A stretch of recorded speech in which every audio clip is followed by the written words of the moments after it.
Cup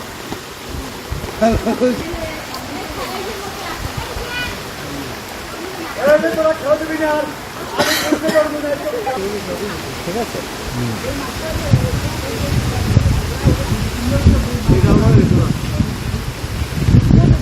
মেসেঞ্জারও করলে না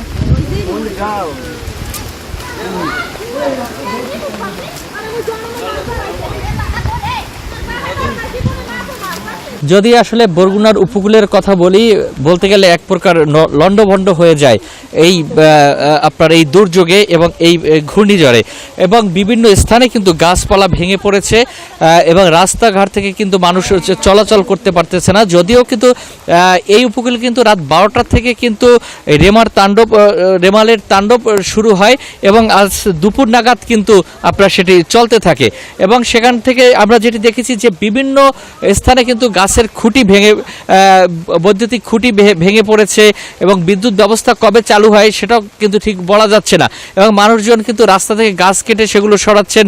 এবং আমি এখন যেখানে আছি একটি আবাসন এলাকায়, এখানে কিন্তু আমরা একটি গাছ ভেঙে পড়েছে এবং ভেঙে পড়ার কারণে কিন্তু 60টি ঘরের ক্ষতিগ্রস্ত হয়েছে, যা কিন্তু একদম বিধ্বস্ত হয়েছে। এবং এখানকার যারা স্থানীয় বাসিন্দা আছে তারা বলছেন যে তারা মূলত কিন্তু রাতে বা গতকালকে কিন্তু আশ্রয় কেন্দ্রে গিয়েছিলেন, এবং আশ্রয় কেন্দ্রে যাওয়ার পরে কিন্তু সকালে এসে দেখতে পান যে তাদের ঘরে কিন্তু কোমর পর্যন্ত পানি, এবং সমস্ত কিছু তাদের মানে ভিজে গেছে পানিতে, এবং তাদের রান্না বান্না থেকে শুরু করে এমনকি বিছনাপত্র কিন্তু ভিজে গেছে।